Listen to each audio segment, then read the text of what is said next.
लक्ष्मण के मूर्छित होने की खबर सुनते ही आखिर क्यों जोर जोर से हंसने लगी उर्मिला। उर्मिला के हंसने का आखिर क्या था रहस्य। क्या उर्मिला लक्ष्मण जी से नफरत करती थी, या वो ये बात पहले से जानती थी, या फिर लक्ष्मण के किसी वरदान के बारे में माता उर्मिला को पता था, या फिर वह उनके अवतार को जानती थी, या उर्मिला लक्ष्मण से प्रेम नहीं करती थी। आखिर क्या राज था उनके हंसने का। मिलेंगे इन सभी सवालों के जवाब। बने रहिए वीडियो के अंत तक। आप देख रहे हैं हमारा यूट्यूब चैनल गुप्त ज्ञान, जहां होती है ज्ञान और रहस्यमयी बातें। नमस्कार दोस्तों, चलिए वीडियो को शुरू करते हैं।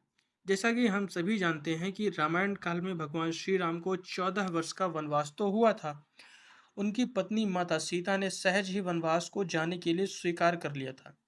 परंतु बचपन से ही बड़े भाई की सेवा में रहने वाले लक्ष्मण भी भला श्री राम से दूर कैसे हो जाते। लक्ष्मण जी ने माता सुमित्रा से आज्ञा ली और उसके बाद वो अपनी पत्नी उर्मिला के कक्ष की ओर बढ़ रहे थे। परंतु मन में यह सोचते हुए जा रहे थे कि माता से तो आशीर्वाद ले लिया, पर उर्मिला से क्या आज्ञा लूंगा।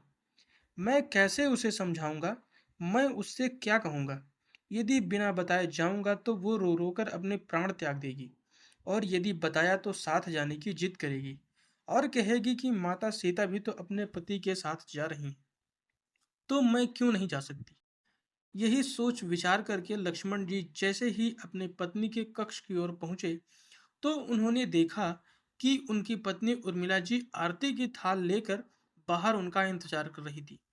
जब लक्ष्मण जी उनके पास पहुंचे तो उर्मिला बोली, आप व्यर्थ की मेरी चिंता छोड़ दीजिए। आप अपने बड़े भाई की सेवा कर रहे हैं, जो कि आपका सबसे बड़ा धर्म है। आपकी सेवा में कोई भी बाधा नहीं आए, इसलिए मैं आपके साथ जाने की जिद नहीं करूंगी। लक्ष्मण जी को कहने में संकोच हो रहा था, परंतु उनके कुछ कहने से पहले ही सब संकोच दूर हो गया। स्वयं उनकी पत्नी माता उर्मिला जी ने यह कह दिया कि वास्तव में यही पत्नी का धर्म है। पति संकोच में पड़े उससे पहले ही पत्नी उसके मन की बात को जानकर उसके संकोच से उसे बाहर निकाल दी। अपनी पत्नी उर्मिला का इतना प्रेम देखकर लक्ष्मण जी की आंखें भर आई और उन्होंने उर्मिला जी को अपने गले से लगा दिया।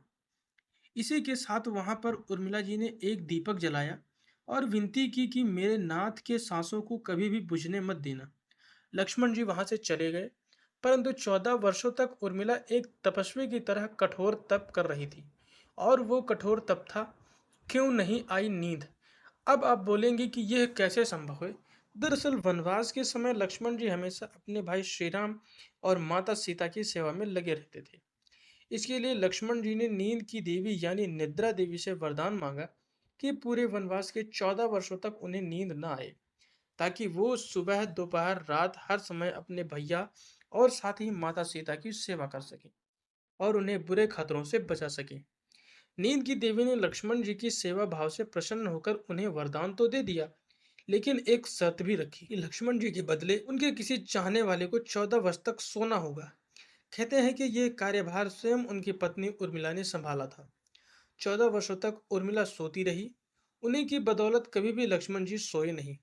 उर्मिला ने जहां एक तरफ दीपक की लौ जलाए रखी, तो वहीं दूसरी तरफ गहरी नींद लेती गई। कहते हैं लक्ष्मण जी और मेघनाथ का जब युद्ध हुआ, तब उस समय लक्ष्मण जी मूर्छित हो गए थे, जिसकी वजह से उर्मिला राजभवन में जाग गई थी। वो बात तो आप सब जानते ही होंगे, जब हनुमान जी संजीवनी बूटी लेने के लिए हिमालय पर्वत गए थे और उधर से जब पहाड़ लेकर लौट रहे थे, तो बीच में उन्हें अयोध्या के ऊपर से गुजरना पड़ा। भरत जी ने राक्षस समझकर उन पर बाण मार दिया और हनुमान जी नीचे गिर गए। जब उनको होश आया तो होश आने पर हनुमान जी ने भरत जी को सारी कहानी बताई कि किस तरह रावण पुत्र मेघनाद ने बाणों से लक्ष्मण जी पर हमला कर दिया है। इसलिए जहां एक तरफ लक्ष्मण जी मूर्छित हुए, तो वहीं दूसरी तरफ उर्मिला अपनी नींद से उठ खड़ी हुई। बाद में उनकी भेंट स्वयं हनुमान जी से भी हुई।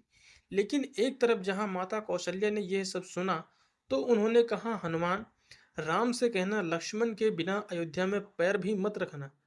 तब यह बात माता सुमित्रा ने सुनी, तो कहा, हनुमान, राम से कहना अभी मेरा दूसरा पुत्र शत्रुघ्न मेरे पास है, मैं उसे भी वन में भेज दूंगी। ये मेरे दोनों पुत्र राम की सेवा के लिए ही तो जन्मे हैं। माताओं का ऐसा प्रेम देखकर हनुमान जी की आंखों में भी आंसू छलक रहे थे। परंतु अब उन्होंने उर्मिला जी को देखा तो वे सोचने लगे कि आखिर ये क्या है। इन्हें अपने पति के प्राणों की कोई चिंता नहीं। वास्तव में जब उर्मिला जी ने सुना कि उनके पति के प्राण संकट में हैं, तो वे खड़ी होकर हनुमान जी को देखने लगी। जब हनुमान जी ने पूछा कि आपकी प्रसन्नता का क्या कारण है, आपके पति के प्राण संकट में हैं, सूर्य उदय होते ही सूर्य कुल का दीपक बुझ जाएगा। इस पर उर्मिला जी ने कहा, हनुमान जी, मुझे भला किस बात की चिंता, मैं क्यों चिंता करूं? मेरा दीपक अभी भी संकट में नहीं है। मेरे पति भला संकट में कैसे हो सकते हैं? जब तक मेरा दीपक बुझेगा नहीं, तब तक मेरे पति के प्राण भी नहीं जाएंगे। और उन्होंने यह भी कहा कि जब तक उनके पति का सिर श्री राम के चरण में है, तब तक काल भी उनका कुछ नहीं बिगाड़ सकता, क्योंकि श्री राम तो स्वयं नारायण हैं। वो तो महाकाल के भी ईश्वर हैं। फिर उन्हें प्राणों का संकट कैसे हो सकता है? और वो हंसते हंसते वहां से चली गई। इसके बाद हनुमान जी स्वयं संजीवनी बूटी को पर्वत लेकर जब वापस लंका पहुंचे, तब लक्ष्मण जी के प्राण वापस आए। उसके बाद अपने आप ही उर्मिला जी राजभवन में जाकर सो गई, क्योंकि ये वही वरदान था जो अपना कार्य कर रहा था। रावण का वध करने के बाद जब वापस से भगवान श्री राम, माता सीता और लक्ष्मण जी के साथ अयोध्या आए, तब उन्होंने कई वर्षों तक अयोध्या में राज किया। लेकिन एक समय के उपरांत अचानक ही अयोध्या में काल देवता आ गए। उन्होंने श्री राम से प्रार्थना की, कृपा करके हमें एक खाली स्थान पर आपस में वार्तालाप करना है, और इस वार्तालाप को कोई अन्य प्राणी ना सुन पाए। अगर कोई सुनेगा तो आपको उसके प्राण ले लेने होंगे।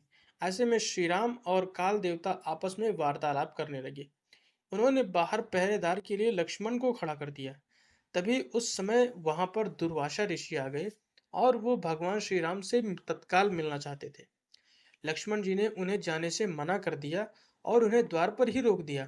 तब दुर्वासा ऋषि ने क्रोध में आकर कहा कि अगर वह जल्द ही श्री राम से नहीं मिले, तो वह पूरी की पूरी अयोध्या नगरी को और उनके वंश को श्राप दे देंगे। ऐसे में डर के कारण लक्ष्मण जी उस कक्ष में प्रवेश कर गए, जहां पर उन्होंने देखा कि वो काल के देवता ही थे, जो श्री राम से बातें कर रहे थे, और वो अपने आप ही वहां से गायब हो गए। उसके बाद श्री राम सोच में पड़ गए कि जिस भाई को वो प्राणों से भी प्रिय मानते हैं, जिसने उनके साथ वनवास बिताया, उनका युद्ध में साथ दिया, वह उसे मृत्युदंड कैसे दे सकते हैं? परंतु श्री राम वचनबद्ध थे। उनके यहाँ की यही परंपरा थी कि रघुकुल रीति सदा चली आई, प्राण जाए पर वचन न जाई। उसके बाद श्री राम ने अपने गुरु जनों से मंत्रणा की और निष्कर्ष निकाला कि अपने किसी सगे संबंधी का त्याग उसके मृत्युदंड के समान ही होता है।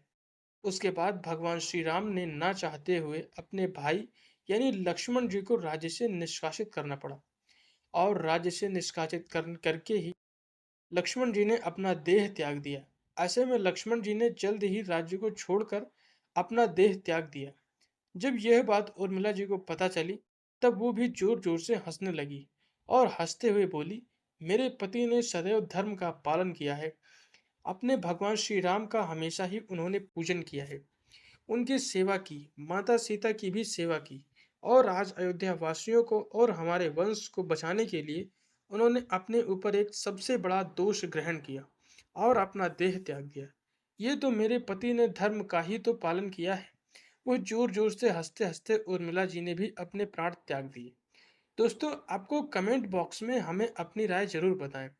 हमें इंतजार रहेगा, और कमेंट बॉक्स में जय श्री राम लिखना ना भूलें।